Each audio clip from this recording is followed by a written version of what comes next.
Hey guys, welcome back to our YouTube channel. In this tutorial, I am going to discuss about the XPath.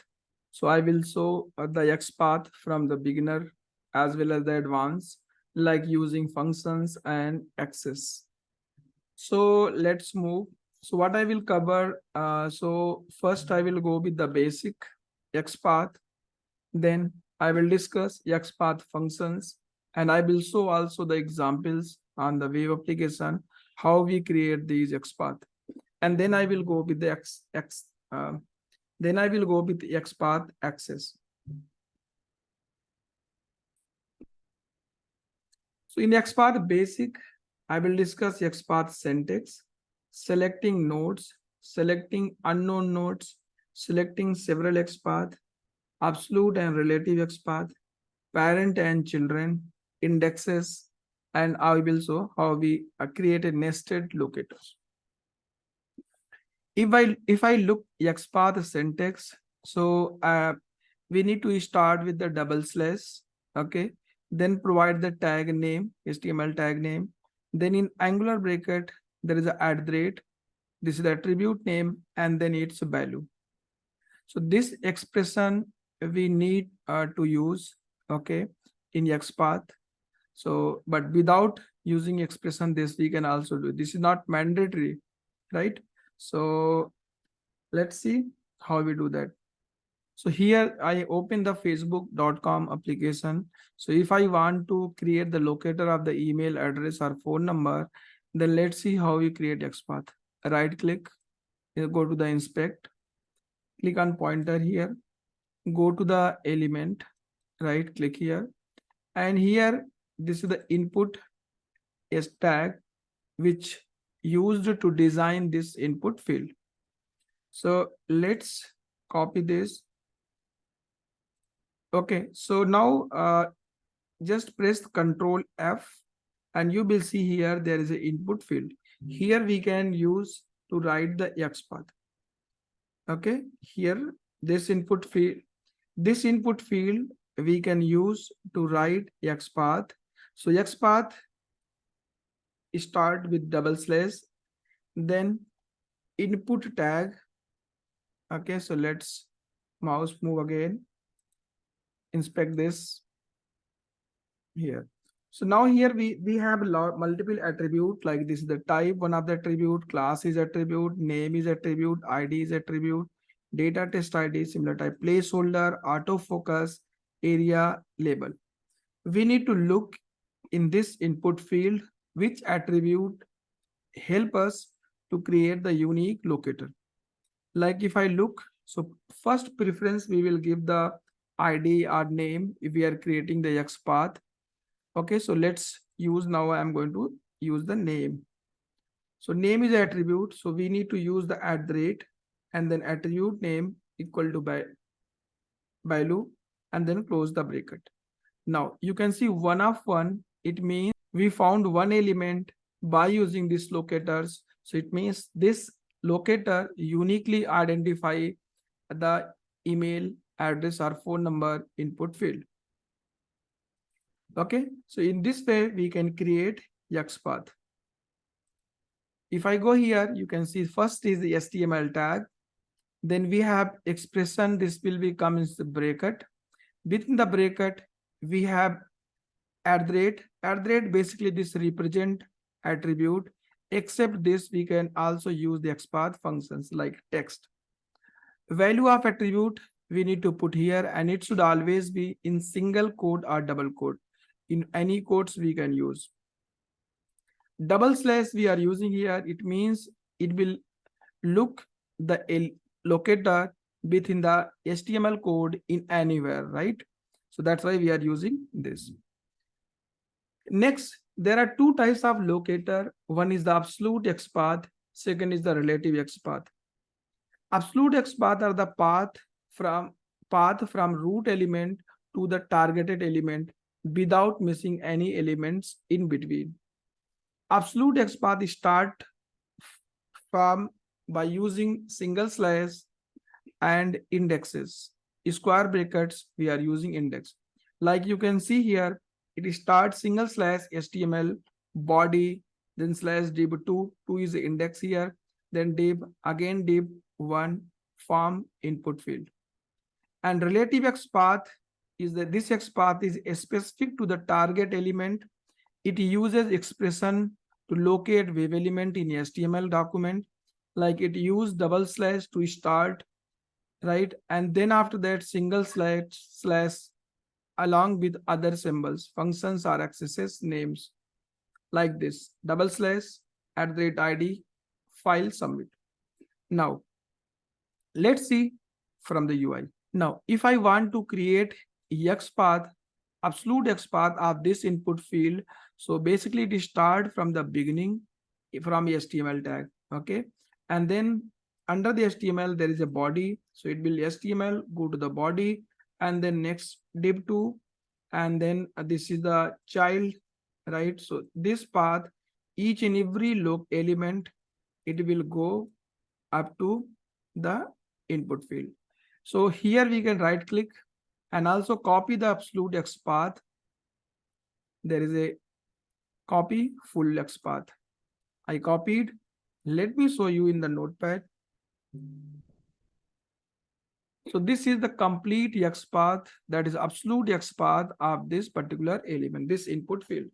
So we are not using the absolute XPath. We always using the relative XPath, because here if multiple all the HTML tags are involved to create a XPath by using indexes as well as the tags. But if any tags position got changed, it will fail. Like here now this is at div1, but in the UI maybe this is updated. Now this div move at div2, but we are using here 1. So in that case it will fail. XPath will not work.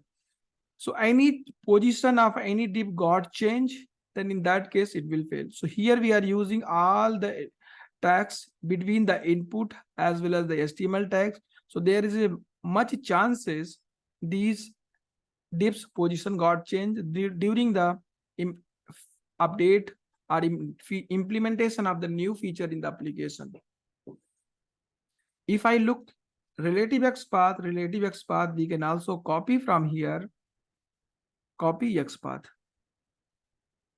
And if I paste here, you will see here, this is directly created by using targeted element. There's no other elements before this involved. Okay, here we are using asterisk. This is wildcard, but we can also use the input. Okay, so this is clear what is absolute XPath and what is the relative XPath. Let's move on the next. Selecting node. When we are selecting the node, we can use the single slash. Single slash I discussed. This will helps to select from the root node, right? When we are using single slash, then we need to start from the beginning. Double slash select direct from given node. So this is we are using in relative path, and this first one single slash we are using in the absolute XPath. Dot select the current node, where double dot select the parent node, and at the rate we are selecting the attribute. So at the rate, double slash and single slash we have found here, right? This at the rate, this is the single slash, and this is the double slash. Double slash relative, single slash absolute, at the rate we are using to select the attribute. Now let's see single dot and double dot. Right, if I want to go from here to the parent, right, just select double dot slash double dot. It's, you can see it's directly moved to the parent. Input has its parent is div. Okay, so input is child of div. If we are using single slash like this, so it will in same element locators, not move to the parent. So here single dot select the current node, while the double dot select the parent of the current node. Okay, so let's move on the next.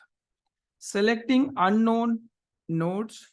So we have wildcard, asterisk, @* where we can use to select the unknown nodes. Let's see. Like if I use here @*, it means this locator will work for any element in the page whose attribute name is email, whether this is the input field, div field, or any other things, right? Because we are using here asterisk. But if we are using the input, so it will look the input which attribute has email only. So this here we can use the asterisk. This will work for unknown for every HTML tag. Name attribute value is email ID. If we are using the @* like this, suppose that we have input @*.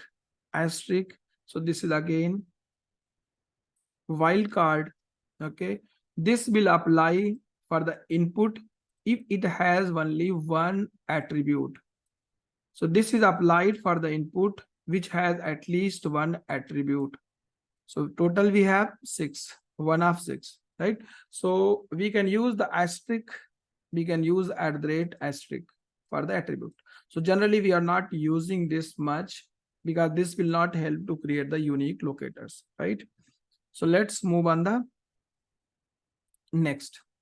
Selecting several paths by using the pipe operators in an XPath expression, we can select several paths. Let's see why. Suppose that if we want to also find the locator of email as well as the password both, then in that case, go to the password, okay? And we can use here pipe, then /, input, @, and then putting this. So 2 locators, 2 XPath I created and separated by using the pipe. In that case, it will find both locators. 1 of 2 you can see. So in this way we can find several XPath by using the pipe operators. So parent and child, so this I have already discussed. If you want to use the double dot, right, /, it will move to the parents locators, right? We can also move to the child by using the /, okay? And we can use also indexes. We can also create a nested locators. Let's see now. So I'm coming back here. So if I go here, this one, right? So here, suppose that I want to create the locator of first row, or maybe, yeah, first row. Let's see first row. So this is the tag here. I can use this is the div. So whole table is coming under this div. So /, div, @responsive, class table responsive. Okay. Now if I want to go within the child, so div has a child table. So just use the / and table. Now I move to the in the table. So next is the T body. So T body. I move to the T body, then /tr. So in this way, by using the single slash, we can move from parent to child nodes. Then if we go with the TD, then let's go to the TD. This is the TD1. So we can use the index number, right? So TD1 index number. If I want to go third TD, that is Starbucks coffee, then we can use here 3 because this TD is third position, 0. So 1, 2, and 3. So we need to pass here third index. So by using this approach, we can move from parent to child, and we can also use indexes if needed. Next is the nested locators. One more things, tag name. In the indexes, you can see I'm putting the bracket, whole locator, then passing index. This will give us the nth locator of this element. Let's see. Like I have created tr, how many TR we can see? 1 of 7. If I wrap this complete TR, right? And if I pass here index number third, so it will go in the third TR, right? First TR, second TR, third TR. If I change this, so it will go nth element locators of this. Okay, so if we pass here the numbers, like suppose that n, so it will go to the nth element locators. Like here 6 passing, so it's find the 6th locator. So here we can use the index number by wrapping whole XPath in a bracket to go for the particular locators. Nested locators. Okay, so nested locators, how we use this. Now let's see.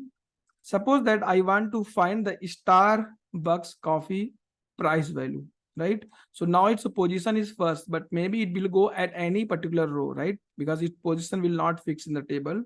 So in that case, we know we need to go with the relatively to this Starbucks coffee and then read the amount. Let's see how we go that. We can use this coffee. This is the span text like this. Now I need to go to the parent in the TD. So we can go by using three ways. One is parent. I will show you how that we can use the double dot like this. Okay. Then double dot, I moved to the TR. Then again slash TD5. Okay. So relatively this text I moved to the TD5. This is one way. So we have already discussed this dot. Now I'm going to show how we create the nested locators for this. So this span parent is a TD. So let's move to the TD. Put whole code in whole XPath in a square bracket, right? This TD square bracket, this XPath. Now I need to move to the TR. Let's put this complete in another square bracket. So TR square bracket and close the square bracket. Now I move to the TR. Then I need to go to the 5th TD. Okay, so just use the slash. I am moving to the child, then TD. Okay, use the index 5. So this XPath is created. This is the known as the nested XPath.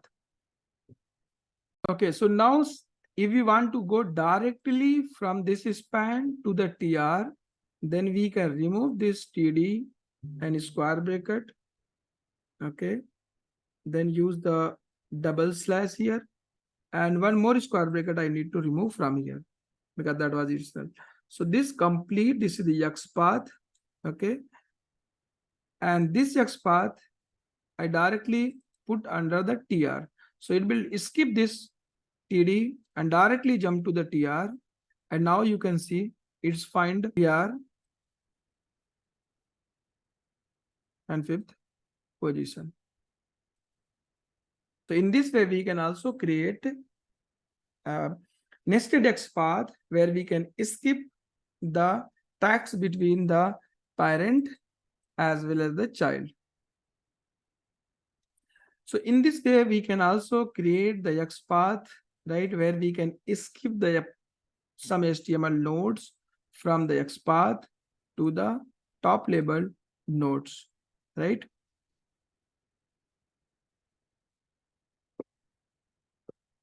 Now, I'm going to show you what is the XPath functions. So basically, there is a multiple XPath functions are available, like contains, start with, position, last, count, normalize space, translate, round floor, not string length.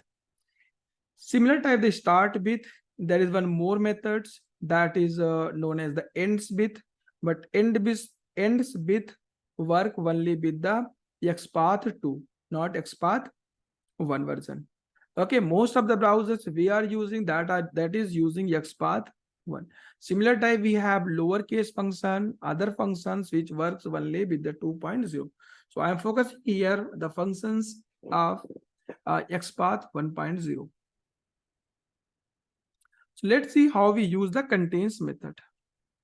So contains method basically here, like you can see there is a span add account text. Okay, so if we want to create this add account text here directly, we can pass the text, but I am going to show how we use the contains method. So in that case, just put some part of the text, okay, into your locator, maybe at the starting, beginning, as well as the middle text.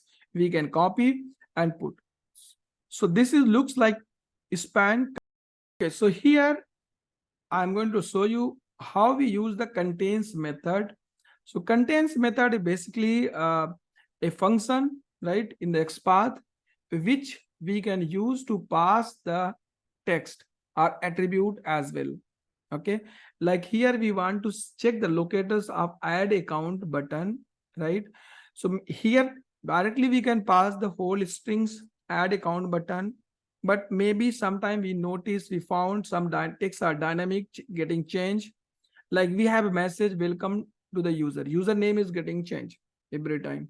So we can use the contains text, and in the contains text we can pass any text that is part of the visible text here. In the contains method we can pass some partial text of the element. Let's see how we use that. So if I go here, we have span this locator, this one. Okay, suppose that we want to pass only Starbucks or coffee, right, not whole text. In that case we can use the contains. Okay, if need partial text, then remove this copy, put this in square break, put this, remove the coffee and put this in small bracket. Now you can see locator is created, but make sure when we are using contains here we need to remove the double quotes and put the make sure while we are using contains here we don't need to use the equal method, because this is not now equal, this is contains. Okay, so we can use also coffee.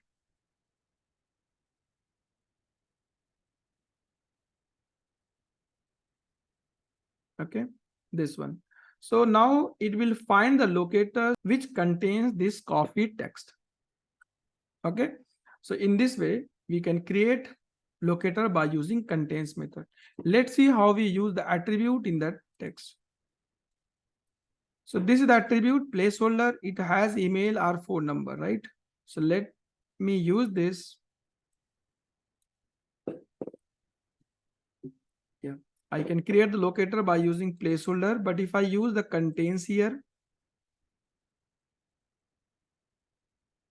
okay, then you remove the double equal, put this in a small bracket, hold the strings. Let's remove now some part. So only I am using email address. Okay, so now you can see it is working with some partial text. Now next we can use the starts with. Okay, in start with we need to check our element text start with the given string, like this add account, this is start with add, so I can use the add text. Similar type here, input email address for the attribute, right? It starts with placeholder equal comma email address, right? Let's see now. I'm changing this, it starts with. Now it will work only with the text which is start with this, like this is working because start text is the email. So now if I remove the email, you can see this will not work because the start is not address, this is start with the email. Okay, similar type for the Here text we can also check. It starts with. This is not start with coffee. That's why we are getting here 0 of 0. But if I use star, right, you can see it's fine. Because first 4 character is a star. Okay, now it's working. So start with we can use to check create the locators, okay, which starts with attribute or start with the text.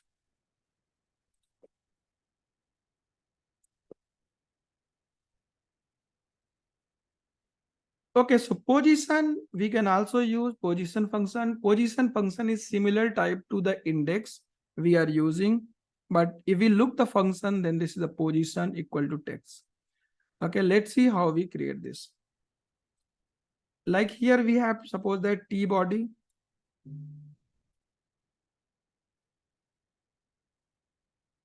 Okay, slash T body. Now it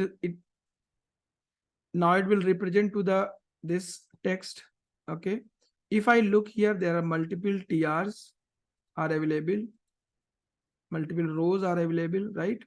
And so we can use the slash TR, and then if we want to go any specific row, we can pass the index, right?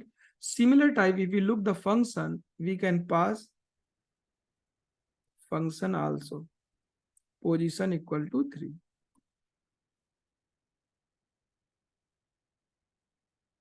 Okay, now you can see this is working similar way we are using the index number. So index number or position is same, work as the same. So there is a last and count. Last basically it will give us the last element. Okay, like if I use here last function, you can see in this under this table T body, this is the last TR. So last will give you the last value, last element in the given XPath. Next is the count.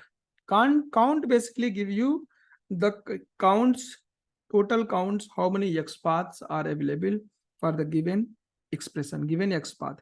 Let's see how we use that. So we have here, like suppose that if you want to capture all the value of date columns.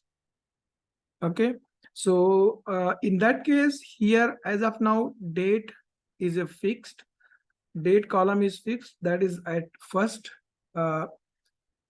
column. So now if I want to create the locator of the date column, directly I can use T body slash TR slash TD and pass the index number 2. Now this element locator find all the columns of the date column values, right? You can see here it's traversing through the date column. Now here I have fixed the date column value, but what will happen if your date is column is not fixed at second column? It is maybe that maybe it will go at any position at any index, maybe third, fourth, fifth, right? And this is not fixed. So in that case, this if we use the index value here, then it always get the value of the second column, whether this is the date or some other column. Now we can use the count approach, right? Because we have here the head, right? Here we have head. Based on this column position, first we calculate this column position, and then we can pass the position what we have under here as index. So let's see how we do that. So in that case, we can create the locator, or we can check how many th is available before that. Like suppose that if this is the date th, then before that there is one th is available. So if we find out how many th are before the date, add plus one more value, then it will reach the position of the date column. So let's see how we find out this. So here I can use the th. contains th contains text date, right? It's give us the date element. Now, if we want to check how many th are available, then we can use here the preceding sibling, then colon th. So this is the access method, okay? And we can, this is the XPath access method. And in this tutorial, in the access section, I will explain what is the preceding sibling and why we are using.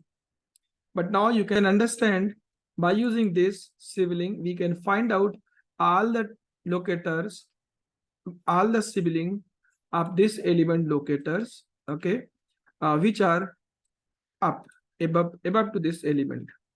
Now, if I pass here, suppose that amount, then you can see for first 4 th we can see here, right? And if I add +1, it will reach on the 5th position. So if we count this value, okay, XPath value, how many XPath is available? So it will give the 4th and pass in the index of a T body. Then we have TR, then /TD. So if I pass here the index, what we count, so we can use here count method and pass the XPath, okay? It will give you the total number of XPath. So it's 4, right? So now here in the TD, I am passing the 4th. So it will go to the and navigate the 4th column. This one, you can see. But we want to 1 plus. So just add +1. Now it's navigating the amount. If I put here date, suppose that we want to date column, so I can put here date, and if I navigate, you can see date column is identified. Now this is a dynamic, this is not fixed index. If your XPath, if your date column is moved to at any particular position, so at runtime it will count the position of the date, okay, and find out all the values of the date columns. So now here I have one example of the count. So count, basically what this is doing, count is just counting how many elements are available for the given XPath. Next is the normalized space, okay? So in the date function, you notice there is a spaces. So basically if an element has a space in its text, like we have a date here beginning as well as the end, there are some spaces in the value of any attribute. Then to create an XPath for such an element, we have to use the normalize space function. It removes all the trailing and leading spaces from the string. It also removes every new tab or line existing within that string, right? So here you can see if we are using normalize space text passing the date, so it will find the date without using the spaces. Let's see how we use this in application. Just use this XPath, Control F. So by using the normalize space, it's remove the text what we are getting from UI and then comparing with the date text. Okay, so when we have a spaces trailing as well as the leading, then we can use the normalize space. So next is the translate. To translate, basically here we can use to translate the text. Like suppose that we don't want to put in capital letters, all the characters we want to put in smalls, right? We need to compare. So we can use here translate text, right? ABC XYZ to and convert into the small. So what it will do, what the text it will read from the UI, it will convert whole the text in the small letters. Now we are comparing with the date functions. Okay, here there is space. This translate we can also use with the normalize method. So let's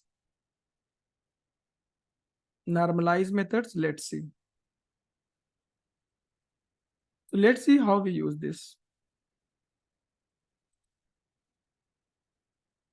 So you can see here now I'm using the date in a small instead of the capital. So it's first I'm using normalize space. So it's translated, converted in the small letters, and then normalize the space, and then using the date, comparing with the date, which is small letters, right? In this way, we can normalize, we can translate the whole the text and change in lowercase, and then we use that.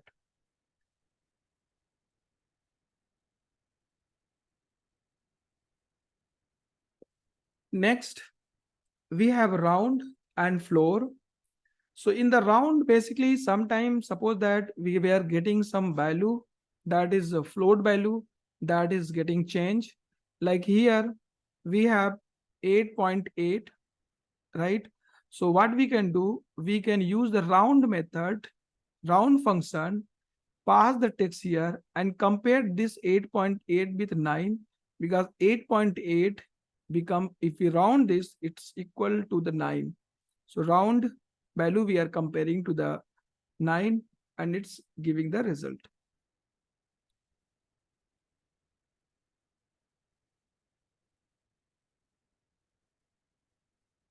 Okay, let's see how we do that.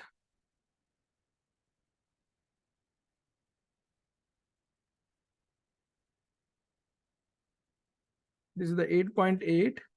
Okay, let's create XPath. This is the asterisk text, right? Like this. Now, if I use the round, so let's use the round method. And then here I need to put 9. Okay, so round 8.9 equal, around equal to, now 8.8 equal to 9. Similar type, if I change this, like now the value is 35. Okay, so if I use here now 35, because round value is now 35, not 36. Okay, so you can see it's rounded, and then we can see here the value. Now, next floor we can use here. Next, we can use the floor. Floor basically represent to the floor text, floor value. Let's see that. Yeah, it's fine. If I change this like 8.8. Okay, now a value is 8.8. So this floor value is 8. So if I use here 8, right? So it's giving me this value. So in this we can use the round as well as floor method to find the locator. Next is the not. Basically, this we are using to not, right? Like here we have type equal to radio and not value equal to 2. So it will find the radio button which value is not equal to 2. And basically we are using here which will check both conditions. Now, similar type, we have a string length, right? Here you can see the in screen span string length text equal to 10. It means it will verify whose string length equal to 10, right? So we can also use the greater than string length text. It found all the strings whose length is greater than 30. Here we can see one text we are getting. No file were found, try changing your query. So this is for greater than 30, and this one is for equal to 10, where we have card types strings.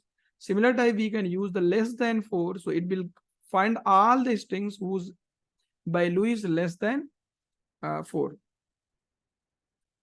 So in this way, we can use the functions to create the locators, create the XPath. Next, I'm going to discuss about the XPath accesses. Under the XPath axes, there are parent, child, ancestor, ancestor are self, descendant, descendant are self, following, following sibling, proceeding, preceding siblings. These are coming. Let's see how we use this and create some complex XPath.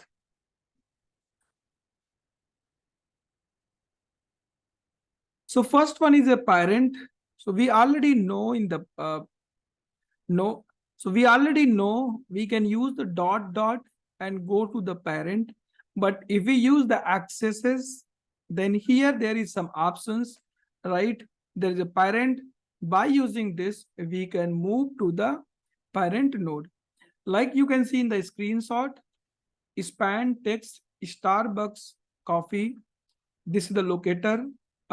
And by using this, if we want to go to the TD5, let me show you in the application.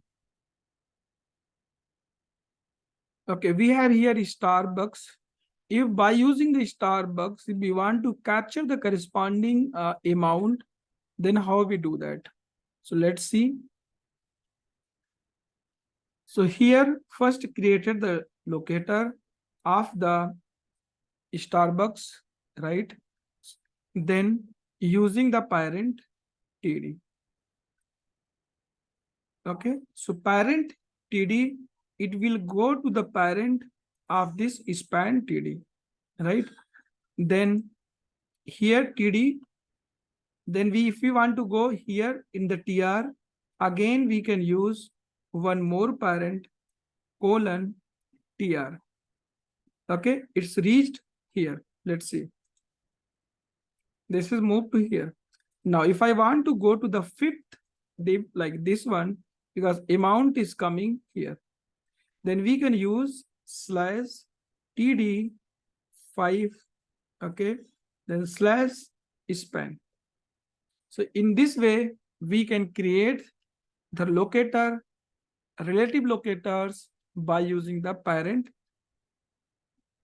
axis. Okay, same we can also use by using the dot dot, that will also work. But if you want to use this parent accesses, then we can implement like this. Next is the child. Okay, so if we want to go the child label, then slash will also work, like we learned earlier in this tutorial.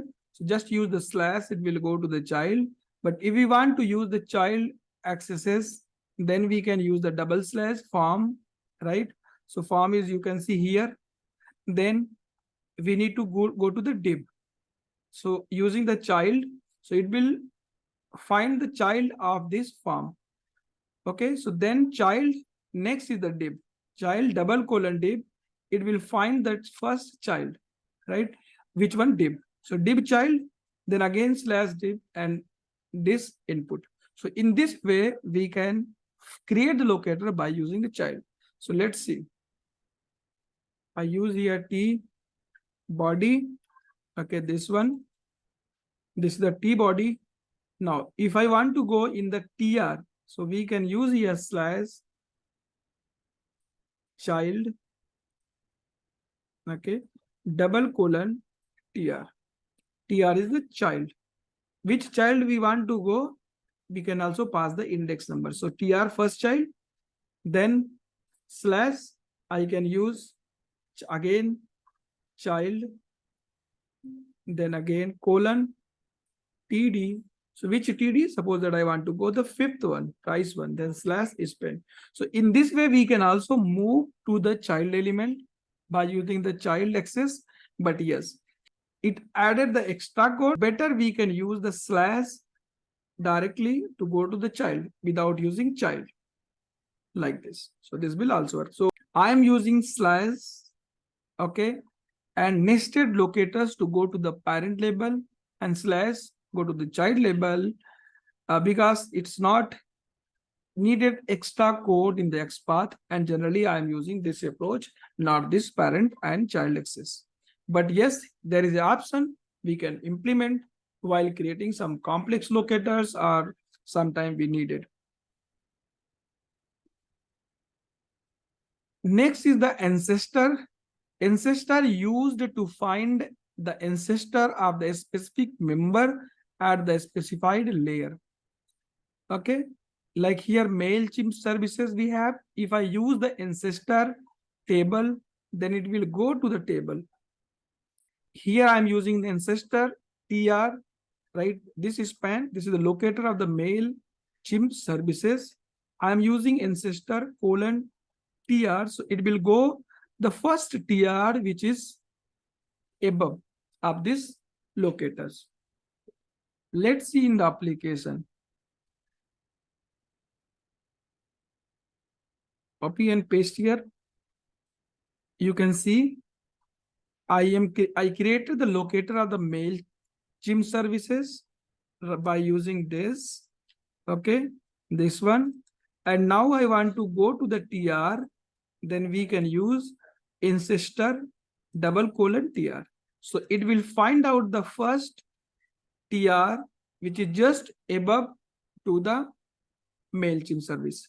If I use here table, so it will directly go to the table, first table, which is just above to this tr. Okay, this tr. So if I scroll down, so above, this is the table, right? So it will go to the ancestor of the element. Next is the ancestor r self. Okay, so while we are using ancestor dot self r self, here the difference is only like if we look the span, right? So it will also consider the self span or go to the top one if that is not available. Like if we use the td, so this is the span, this, so it will go to the td here, find this locator. If we are using the span, then span will also find the same locators, right? Because self element tag is the span. So let's see how we do that. I can use here r self, right? Same table it will detect, but if I use here span, then it will find the same element locator because we are using here ancestor r self. Okay, if the tag name is the same but we are passing here, then it will find the same element locator. Otherwise it will go and look the above. Now next is the descendant. Descendant is just opposite of the ancestor, right? In the ancestor, it will look the element locators in the top hierarchy, but in the descendant, it will look the down. Like example, if I use the descendant,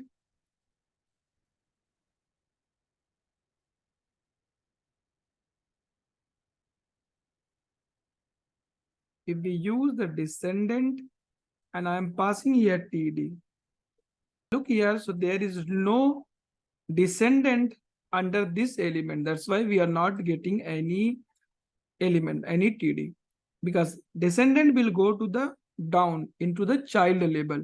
So like here, if I start by using this table locator,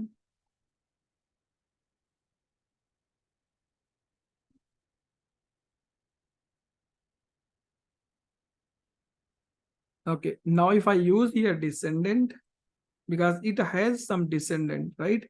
Under the tip, there is a lot of tags are available. So like if I use descendant,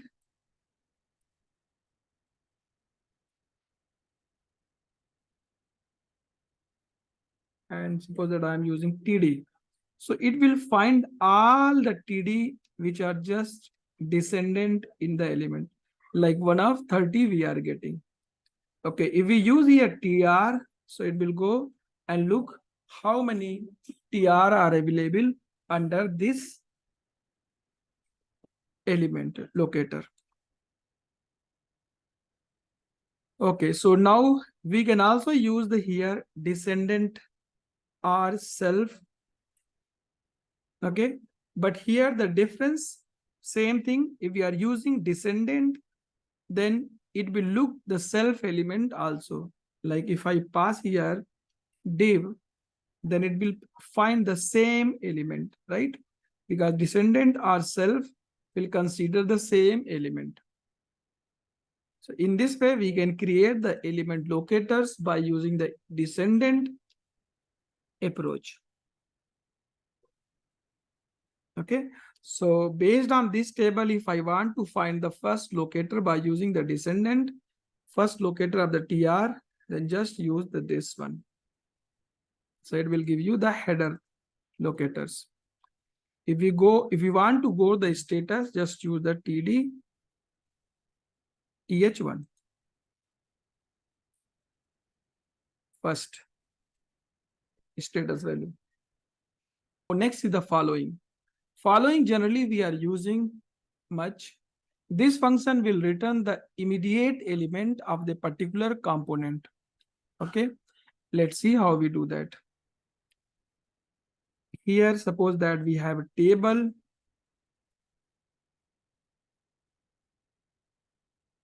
Now, if you want to all the TH, how many TH are available after the status, then let's see how we do that.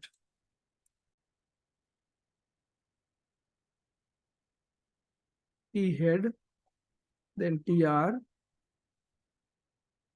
then TH. And we can use here contains text status.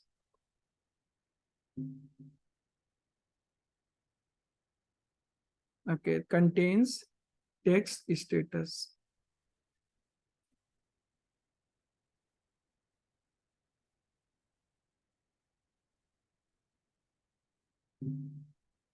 Okay, now if we want to find how many TH are available, right, we can use following, then TH. It will give you there are 1 of 4 TH are available after this. Okay, so this is one way. But if you want, because here the following will just find out all the TH which are available after this element locators, even in within child or outside with also. Now, if I suppose that I create the locator of the T body, so let's create a T body.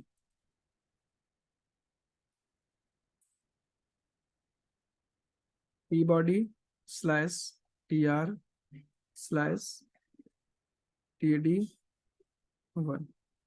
Now use following, then TD. So now you can see 1 of 29 TD we are getting, right? Why? Because we are using here TD first. Let me first row.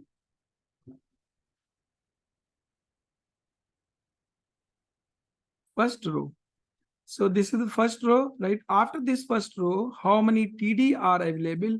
It will go for all the following will find out all the element locators, right, tag which are available after that element. Now we can use here sibling.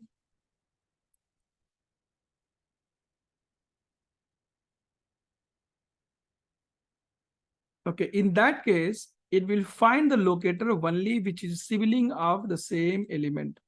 Like we created this one for the TD, right? This first TD. Now, if I found the following siblings, so 1, 2, 3, 4 siblings are available. So sometime if we need to find out how many elements are after this status, how many columns are there, so we can use this find out sibling. Okay. So this following, this function will return the immediate element of a particular component. Following sibling works same way, but here it will find the locator only the sibling element. Next is the preceding. This function will return the preceding element of the particular element. Like here, we are using TR2 preceding TR. So T body, TD2, this will give us this highlighted one. Okay. But if we are using preceding TR, so above we have this TR. Similar type here, T body TR2 preceding TD, you can see it will find this TD because this is the preceding TD. Okay, preceding sibling is just opposite of the following sibling. In the following sibling, we are getting all the elements after the given element, all the siblings after the given element. But here we will get all the previous siblings of the given element. Like here I am passing the T body TR2. So this is the highlighted one. This is the TR2. And if we are using preceding sibling TR, so it will go find the locators of this TR. Right? How many siblings are available before that element locators? It will give us all the sibling elements. Thanks for watching the video. If you like the tutorial, click on the like button, subscribe the channel, and also leave a comment if you have any query. Share this tutorial to your friends and colleagues so that they can also get some benefit. Let's meet in the next tutorial.